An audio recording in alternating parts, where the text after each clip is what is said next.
அதே மாதிரி வந்துட்டு சார் இப்போ குஷ்பு அவர்கள் வந்துட்டு விஷாலை பற்றி பேசின அந்த நட்பினுடைய நிலை வந்துட்டு ரொம்ப உயர்வாக இருந்தது, ரொம்ப அழகாக இருந்தது. ஆனால் அதுக்கு கூட வந்துட்டு விஷால் அவர்களால் பெருசாக ரியாக்ட் பண்ண முடியல. ரொம்ப அப்படியே பவ்யமாக இப்படி தலையை குனிஞ்சு தலை ஆடிக்கிட்டே மைக் ஆடிக்கிட்டே உட்காந்துருந்த ஒரு நிலையை தான் நம்ம பார்த்தோம். அது எப்படி? அதாவது ஒரு ஒரு காலம் இருக்கும் எல்லாருக்கும். அந்த காலம் வந்து ஒரு வசந்த காலமாக இருக்கும்.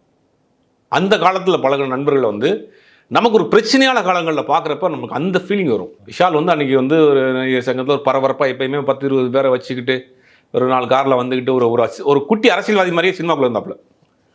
அப்படி பரபரப்பாக இருந்த காலகட்டங்களில் குஷ்புலாம் அவங்களுக்கு ஃப்ரெண்டாக இருந்தவங்க. இன்றைக்கி இந்த மாதிரியான ஒரு சுச்சுவேஷனுக்கு வரப்போ அதெல்லாம் அவங்களுக்கு ரீகலெக்ட் ஆகும். அதனால தான் அவர் அந்த கட்டி அணைத்த கூட அப்படியே ஒரு 5 நிமிஷம் அப்படி 2 பேருமே ஃப்ரீஸ் ஆகி நின்றுருப்பாங்க. அதெல்லாம் பழைய விஷயங்கள். அன்றைக்கி நம்ம எப்படி இருந்தோம் பார்த்தியா அதெல்லாம் சொல்லுவாங்க இல்லையா? அது வந்து சொல்லாமல் மனசுலேருந்து வரக்கூடிய ஒரு சைலண்ட்.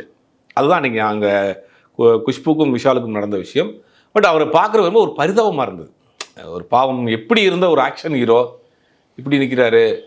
அவர்கிட்ட வந்து ஒரு அந்த ஒரு நம்பிக்கை இல்லாத நிலைமையிலே இருக்கிறார். ஒரு மாதிரி அவர் கண் இப்படி ஒரு மாதிரி இதாகுது. ஒரு நம்பிக்கை இல்லாத மைக்கை பிடிக்க முடியல. மைக் அப்படியே ஒரு மாதிரி ஆடுது. உடல்நிலையும் மனசும் ரெண்டும் சேர்ந்து அவருக்கு ஒரு பெரிய ஒரு அழுத்தத்தை கொடுத்துருன்னு நினைக்கிறேன். அதே மாதிரி சார் இப்போ சமீப காலமாக நடிகர்களுக்கு உடம்பு சரியில்லைங்கிறது வந்து நம்ம அடிக்கடி கேட்டுக்கிட்டே இருக்கிறோம். இப்போ பிரபு சாருக்கும் வந்துட்டு ஏதோ மூளையில் பிரச்சனைன்ற மாதிரி கேள்விப்படுமே. என்ன அவருக்கு என்ன? இல்லை, அவருக்கு ஆல்ரெடி வயது ஒரு காரணம். ஆல்ரெடி அவருக்கு வந்து இந்த சிறுநீரக கல் அது இருந்தது, அது இது பண்ணாங்க.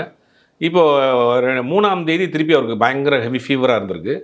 பார்த்தா அவர் கோடம்பாக்கத்தில் இருக்கக்கூடிய ஒரு ஹாஸ்பிட்டல், மெட்வே ஹாஸ்பிட்டலில் போய் அட்மிட் பண்ண பிறகு மூளைக்கு போகக்கூடிய அந்த ரத்த இதில் குழாய்களில் வந்து சின்ன வீக்கம் இருக்குன்னு ஒரு சின்னதாக சர்ஜரி பண்ணியிருக்காங்க. பண்ணிவிட்டு டிஸ்சார்ஜ் பண்ணிட்டாங்க. 5ஆம் தேதி டிஸ்சார்ஜ் பண்ணிட்டாங்க. வீட்டுக்கு வந்துட்டார்.